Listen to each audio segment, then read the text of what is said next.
जय हिंद। आप सभी का स्वागत है आपके अपने परिवार सागर क्लासेस में। और कल अपन ने आर्टिकल नंबर 155 तक देख लिया होगा और उसमें मैं आशा करता हूँ आप सभी लोगों को समझ में आया होगा, ठीक है, क्योंकि अपन ने बड़े मजे के रूप में उसको पढ़ा था और बिल्कुल ही अपनी जो राजस्थानी भाषा में पढ़ा था। तो आज अपन उससे आगे पढ़ेंगे और बिल्कुल समझते हुए चलेंगे। लेकिन उसको जो शुरू करने से पहले मैं चाहता हूँ कि एक बार आप जो है जितना भी अपन लोगों ने पढ़ा है एक बार उसको देख ले, वीडियो को रोक के, ताकि आगे का जो है अपने को समझ में आए। तो चलिए शुरू करते हैं अपन लोग। तो आर्टिकल 155 में क्या था? आर्टिकल 155 में हमने देखा कि राष्ट्रपति जो है उसको क्या किया जाता है? मनोनीत किया जाता है। सॉरी, राज्यपाल जो है उसको क्या किया जाता है? मनोनीत किया जाता है, मन से बनाया जाता है। अब मन से बनाता कौन था? मन से बनाते थे राष्ट्रपति। अब राष्ट्रपति को कौन कहता था? सलाह किससे लेते थे? तो वहां के जो है मुख्यमंत्री वगैरह से सलाह लेते थे। तो मुख्यमंत्री की सलाह पर राष्ट्रपति राज्यपाल को मनोनीत करता है। तो आज अपन देखने वाले हैं आर्टिकल नंबर 156। तो आर्टिकल नंबर 156 में क्या है? कार्यकाल, यानी राज्यपाल मनोनीत हो गया, राज्यपाल बन भी गया मान लो, तो वो कितने वर्ष तक रहेगा? जैसे अपन देखते हैं प्रधानमंत्री का 5 वर्ष का कार्यकाल होता है, ठीक है, तो वैसे राज्यपाल कितने टाइम तक रहेगा? तो राज्यपाल का जो कार्यकाल होता है वो शायद तो 5 वर्ष को होगा। लेकिन क्योंकि राज्यपाल जो है एक प्रकार से वो चुनाव तो है होगा, तो सिंपल तरीके को मनोनीत करिए तो 5 वर्ष तो है, लेकिन 5 वर्ष का बीच में भी राज्यपाल ने हटा भी सका है। और राज्यपाल की इच्छा होगी नहीं मैं तो न करूं, मार तन नारी, मार तो समझ में ना आ रहे, मार तो दबाव झेलने ना हो, क्योंकि राज्यपाल के ऊपर दबाव ही रहता है। एक प्रकार से राज्यपाल स्वतंत्र नहीं रहता, वो एक प्रकार से देश का प्रतिनिधित्व करता है ना, क्योंकि उसको अब जैसे मन से बनाया है तो जैसा कहा है वैसा करना पड़ेगा। तो ठीक है, अगर मान लो उसकी इच्छा हो गई नहीं, मार तो समझ में ना आ रही, जैसे एक उदाहरण है हरियाणा का। हरियाणा की जो राज्यपाल थे BN चक्रवर्ती, इनको समझ में नहीं आया कि जो है मैं 3 वर्ष तक इन्होंने किया, उसके बाद में इन्होंने क्या किया? त्याग पत्र दे दिया। किसको त्याग पत्र देंगे? राष्ट्रपति को ही जो है त्याग पत्र देंगे। आगे चलते हैं। और ये था, इन्होंने स्वयं ने त्याग पत्र दिया था, छोड़ दिया था पद को जो है। लेकिन एक केस था 1986 का, राजस्थान का था। राजस्थान के एक जो राज्यपाल थे रघुकुल तिलक, राजस्थान के रघुकुल तिलक, इन्होंने त्याग पत्र नहीं दिया। इन्होंने क्या किया? जो दबाव था उस दबाव को, उसका विरुद्ध जो है अगेंस्ट हो गया, एक प्रकार से उन जैसा कह रहे थे वैसे नहीं कर रहे थे, तो ऐसा इको दिमाग खराब। तो रघुकुल तिलक का जैसे दिमाग खराब हुआ, क्योंकि राष्ट्रपति के प्रसाद पर्यंत होते हैं, तो राष्ट्रपति ने 1986 के अंदर जो है इनको बर्खास्त कर दिया, इनको हटा दिया। तो संविधान में तो वैसे राज्यपाल को हटाने की कहीं पर भी उल्लेख नहीं मिलता है, कहीं पर भी जो है इसको हटाने का उल्लेख नहीं मिलता। जैसे राष्ट्रपति अपन पढ़ते हैं तो राष्ट्रपति में क्या होता है? एक सिस्टम से हटता है, उसका उल्लेख है पूरा संविधान में कैसे हटाना है ना, प्रधानमंत्री को कैसे हटाना है, सरपंच को, सबका अपना अलग, इसका कोई उल्लेख नहीं है। प्रसाद पर्यंत इसको प्रसाद दी जाती है, भी इच्छा हो तो खा ले, नो तो पाची देता है, ठीक है। एक प्रकार से क्या है? प्रसाद पर्यंत, ठीक है।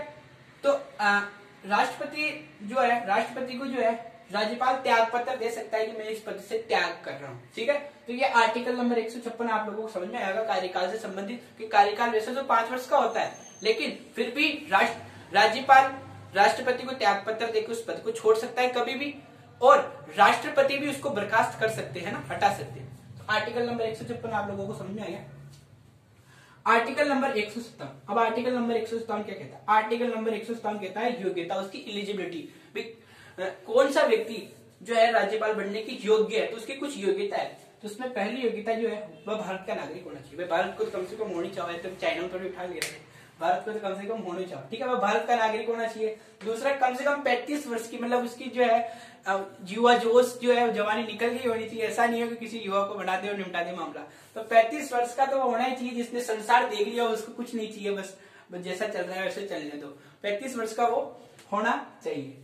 लाभ के पद पर, अब लाभ के पद का अर्थ है एक ऐसा पद जिससे उसको लाभ नहीं मिल रहा हो। जैसे मान लो गवर्नमेंट टीचर ना हो, गवर्नमेंट कहीं पे भी ऐसी नौकरी नहीं कर रहा हो, गवर्नमेंट नौकरी को लाभ का पद कहते हैं। प्राइवेट में भले तुम्हारा जो 1 लाख रुपया मिल रहा हो, तुम इसको लाभ का पद नहीं कहेंगे, लेकिन गवर्नमेंट में 5,000 रुपये मिल रहा है तो लाभ को पद ही है, ठीक है। तो लाभ का पद से अर्थ है यहाँ पर किसी भी सरकारी पद पे नहीं होना चाहिए। यदि है तो उसको शपथ लेने से पूर्व जो है उस पद को छोड़ना पड़ता है।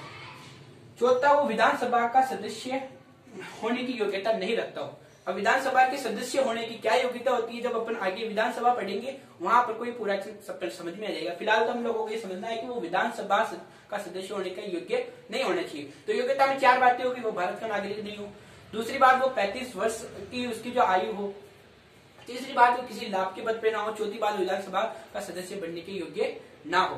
तो ये हो गया अपना आर्टिकल नंबर 157, जिसमें बात कही गई थी राष्ट्रपति की राज्यपाल की योग्यता के बारे में। अगला है आर्टिकल नंबर 158। अब आर्टिकल नंबर 158 क्या कहता है? शर्त, यानी कंडीशन क्या होगी, किस कंडीशन पे जो है इसको बनाया जाएगा राज्यपाल को। तो उसकी कंडीशन है, ना तो वो संसद का सदस्य हो, है ना, संसद वही जिससे देश चलता है, ठीक है, लोकसभा और राज्यसभा, जो भाग 5 के अंदर पूरा का पूरा ही जो है केंद्र सरकार है उसके अंदर आती है। और विधानमंडल वो जो राज्य को चलाती है, जिसमें विधानसभा और विधान परिषद होती है। तो ना तो विधानमंडल का सदस्य होना चाहिए, ना ही वो संसद का सदस्य होना चाहिए। यदि है तो उसको शपथ लेने से पूर्व क्या करना पड़ेगा, उसे छोड़ना पड़ेगा, त्याग देना पड़ेगा। डबल मजो नलेस का, ठीक है, सिंगल। तो और वो जहां निवास करता है, उसका जो घर होता है, जटे भी निवास करे तो उसको कहते हैं राजभवन। राज्यपाल जहां पर भी निवास करता है उसे क्या कहते हैं? राजभवन। तो फटाफट से ये जितना भी है शॉर्ट तरीके से लिख लीजिए। नोट्स मैं आप लोगों को प्रोवाइड करा दूंगा, नोट्स आप लोगों को मिल जाएंगे। नोट्स आगे भटका न पड़ना, अपन समझ लो, अपन को समझ में आना चाहिए। पॉलिटिक्स को समझ के पढ़ेंगे तो कौन से भी एंगल से क्वेश्चन घूमे, है ना, तो अपन उसको कर लेंगे। अगर समझ के नहीं आया तो आप कितने रट के चल जाए, क्वेश्चन ऐसे घूम के आएगा, आप देखो किताबें छान लोगे लेकिन नहीं मिलेगा, है ना। समझा हुआ और रटा हुआ बहुत डिफरेंट होता है। तो नोट्स आपको मिल जाएंगे, इस चीज को आप एक प्रकार का शॉर्ट्स में लिखते रहे ताकि देखते रहे।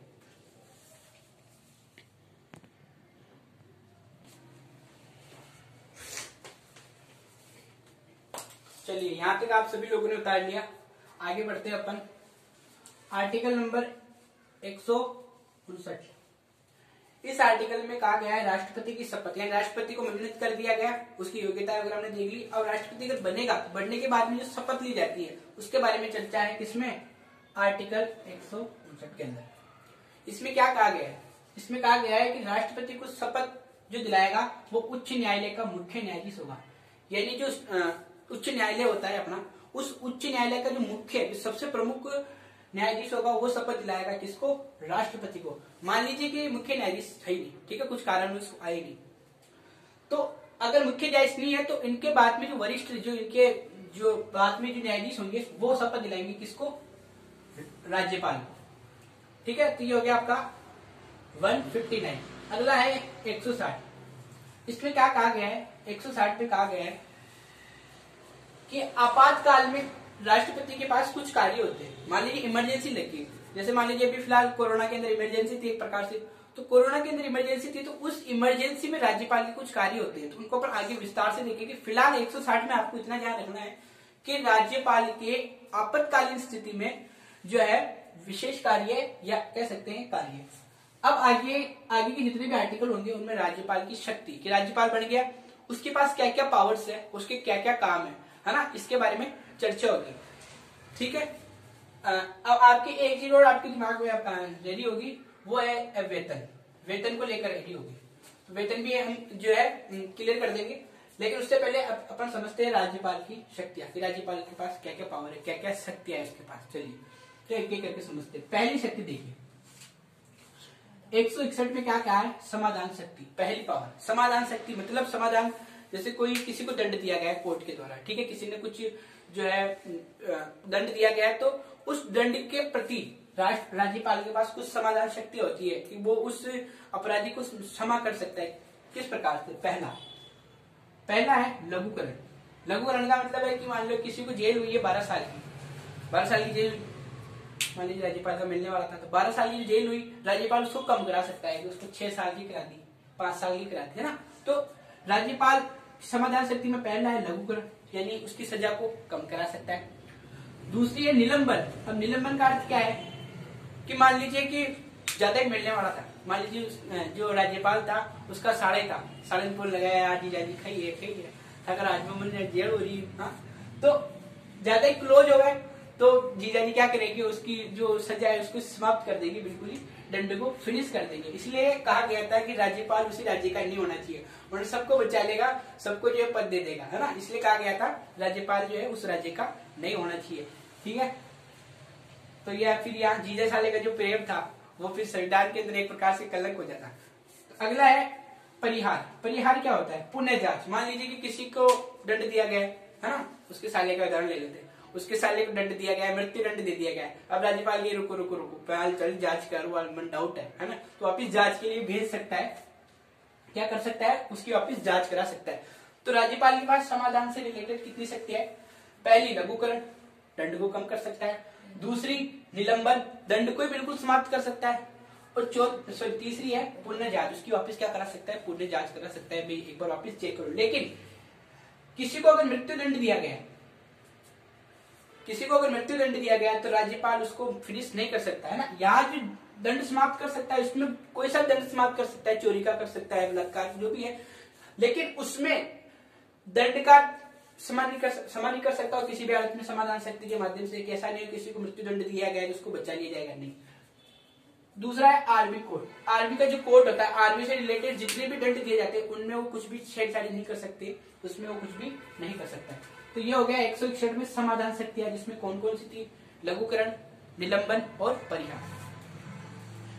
अगली शक्ति है राष्ट्रपति का अध्यादेश, जो कि आर्टिकल नंबर 213 के अंदर है, यहाँ नहीं है। 213 में जो कहा गया है आर्टिकल अध्यादेश, सॉरी राज्यपाल जो है वो अध्यादेश दे सकता है, कितने माह के लिए, 6 महीने के लिए, 6 महीने के लिए ऑर्डर दे सकता है। लेकिन ऑर्डर देने की परिस्थिति होनी चाहिए, सिचुएशन होनी चाहिए, कंडीशन होनी चाहिए, इमरजेंसी होनी चाहिए, जब जाके दे सकता है, ऐसा नहीं जब जल्दी जो है ऑर्डर दे दियो, ऐसा नहीं, ठीक है। आदेश अध्यादेश दे सकता है 6 माह के भीतर, 6 माह तक उसका प्रभाव रहेगा, 6 माह के बाद में वो समाप्त हो जाएगा।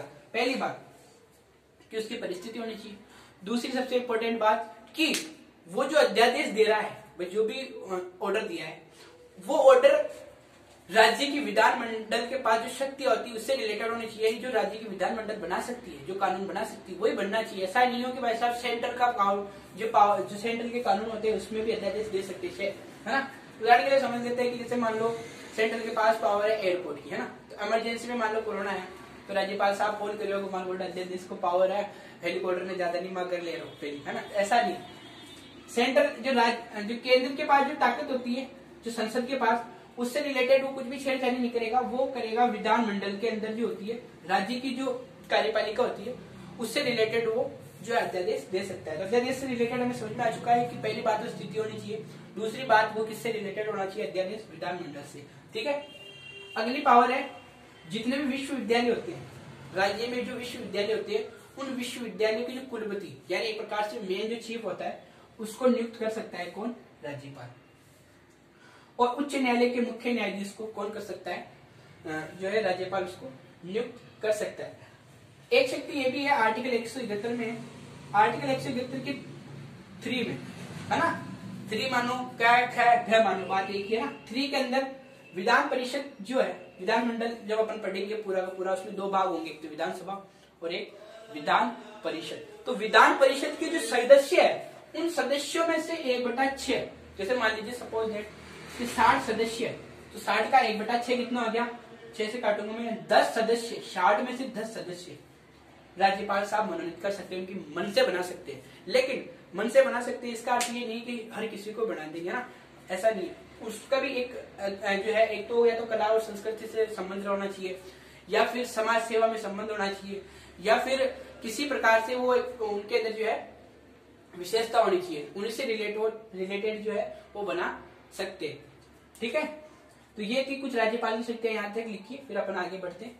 राज्यपाल की शक्तियां थोड़ी ज्यादा है, और राज्यपाल के पास जो शक्तियां हैं उन शक्तियों का प्रयोग वो कुछ विशेष परिस्थितियों में कर सकता है।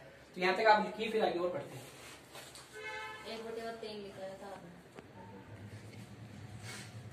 तो आज की इस क्लास में और आज की इस वीडियो में अपन लोग इतना ही देखेंगे। कल के वीडियो में राज्यपाल को अपन बिल्कुल खत्म कर देंगे, खत्म का मतलब राज्यपाल टॉपिक को खत्म कर देंगे, ठीक है। जितना भी इसकी शक्तियां वगैरह है वो सारी जो है फिनिश कर देंगे अपन लोग, और नया टॉपिक अपन शुरू कर देंगे नेक्स्ट क्लास से। तो आज की इस वीडियो में इतना ही पढ़ेंगे, लेकिन जाने से पहले एक बार फिर से जितनी भी चीजें पढ़ी उन सारी चीजों को, सारी ज्ञान को समेटने का कोशिश करते हैं, और उसको जो है यहाँ एक बार रिवाइज करते हैं। तो देखिए, अपन ने देखा था राज्य सरकार 152 से 237 तक, ठीक है। 152 में राज्य की परिभाषा थी, भी राज्य क्या है, और 153 में राज्यपाल के बारे में चर्चा थी। 7वां संविधान संशोधन किया गया 1956 के अंदर, जिसमें कहा गया कि 2 राज्यों का राज्यपाल एक ही हो सकता है। उसके बाद में हमने देखा 154 में कहा गया था कि राज्य कार्यपालिका का औपचारिक प्रधान कौन होगा, राज्यपाल, राज्यपाल, कार्यपालिका का औपचारिक प्रधान राज्यपाल। उसके बाद में अपन ने देखा था 155 में, 155 में अपन लोगों ने क्या देखा था, उसको निर्वाचन या मनोनीत कह सकते हैं अपन ना, निर्वाचन कहते हैं। निर्वाचन जो उसको जो चुना जाता है वो मन से चुना जाता है, यानी मनोनीत किया जाता है, मनोनीत किया जाता है। किसके द्वारा किया जाता है, राष्ट्रपति के द्वारा, और किसकी सलाह पर, मुख्यमंत्री की सलाह पर। उसके बाद में 156 में क्या था उसका कार्यकाल। तो कार्यकाल में हमने देखा था वैसे तो 5 वर्ष का होता है, लेकिन फिर भी या तो राज्यपाल स्वयं त्याग पत्र दे सकता है, किसको, क्योंकि मनोनीत किसने किया था, राष्ट्रपति ने, इसलिए उसको त्याग पत्र कौन दे सकता है, राज्यपाल। या फिर राष्ट्रपति उसे बर्खास्त कर सकते हैं। संविधान में राज्यपाल को हटाने के बारे में कोई उल्लेख नहीं है कि किस प्रोसेस से हटाया जाएगा। राज्यपाल स्वयं भी त्याग पत्र दे सकता है और राष्ट्रपति उसको बर्खास्त भी कर सकते हैं। ठीक है। 157 में देखा था योग्यता, किसकी योग्यता, किसकी योग्यता भाई, राज्यपाल से आगे राज्यपाल की योग्यता देगी, शाहरुख खान की देगी, है ना। तो 158 में कौन होगा, 158 में देखा था शर्त, किसकी शर्त है, राज्यपाल की शर्त है। राज्यपाल की शर्त में क्या था, ना तो संसद का सदस्य हो, ना वो विधानमंडल का सदस्य हो। 159 में क्या था, 159 में थी शपथ, भाई बढ़ भी गया, चलो जो भी सारी योग्यता देखी, शपथ बढ़ने के बाद में जो शपथ दिलाई जाएगी उस राज्य के उच्च न्यायालय के द्वारा उसको जो शपथ दिलाई जाएगी राज्यपाल को, उच्च न्यायालय के मुख्य न्यायाधीश द्वारा शपथ दिलाई जाएगी। अगर मुख्य न्यायाधीश नहीं है तो अन्य न्यायाधीश द्वारा शपथ दिलाई जाएगी। उसके बाद में अपने राज्यपाल की शक्तियां पढ़ ली थी, जिसमें अपन कुछ शक्तियों के बारे में जान चुके थे। अध्यादेश है उसके पास, समाधान शक्ति है राज्यपाल के पास, है ना, समाधान में निलंबन और निलंबन कर सकते हैं, निलंबन का अर्थ होता है दंड को क्या कर सकते हैं, समाप्त कर सकते हैं। और उसके बाद में अपने देखा था लघुकरण का अर्थ होता है दंड को समाप्त कर सकते हैं। निलंबन का अर्थ होता है कि दंड को, थोड़ा ब्रेक लगाते हैं गाड़ी की। देखो, लघुकरण का अर्थ है दंड को कम कर सकते हैं, और निलंबन का अर्थ है दंड को समाप्त कर सकते हैं, और प्रत्याहार का मतलब दंड की उसकी जो है प्रवृत्ति उसको क्या कर सकते हैं, पुनः जांच कर सकते हैं। तो ये राज्यपाल की शक्तियां थी। आज की क्लास में बस इतना ही। इसी के साथ आप लोग जो है अगर कुछ चीज समझ में नहीं आती, किसी चीज से रिलेटेड आपको दिक्कत हो तो आप लोग कमेंट करके जरूर बता सकते हैं। नोट्स आप सभी लोगों को मिल जाएंगे, है ना। समझने पे पूरा फोकस करना है, नोट्स तो साइड पे पूरे भरे पड़े हुए हैं, ठीक है। और ऐसे इस तरह से अगर कहीं पे भी कुछ दिक्कत हो, और रही बात क्वालिटी की, तो यार क्वालिटी की तो मैं थोड़ा दिन पहली बार मोबाइल वीडियो भाई पढ़ी हो, बड़ी मुश्किल बच्ची हो, और कोई लाग रहे होगा नहीं क्वालिटी बढ़िया, तो फोन पे नंबर दे दी, फोन पे कर दीजिए, बटा सारी चीजें सी हो जाए। चलो, तो आज की क्लास में इतना ही जो करेंगे, ठीक है। टेंशन नहीं लेना, क्योंकि जमाना बदल गया है। राजा का बेटा राजा नहीं बनता। आप खून किसका हो, आप किसका भी खून हो, चाहे किसान का हो चाहे किसी का भी खून हो, कोई फर्क नहीं पड़ता। किसान का खून इसका अर्थ ये नहीं कि आप किसान ही बनोगे, है ना। ऐसा होता तो फिर टीचर का बेटा टीचर ही बनता। आज का टाइम ऐसा हो चुका है कि आप में खून किसका है कोई फर्क नहीं पड़ता, लेकिन आप में जुनून किसका है फर्क पड़ता है। आप में अगर टीचर बनने का जुनून है तो आप टीचर बनोगे, आप में अगर राष्ट्रपति बनने का जुनून है तो आप राष्ट्रपति बनोगे, आप में पटवारी बनने का जुनून है तो आप पटवारी बनोगे, आप में जिस चीज का जुनून है आप वो बनोगे। खून किसका है कोई मायने नहीं रखता, जुनून किसका है मायने रखता है। इसी के साथ जय हिंद जय भारत।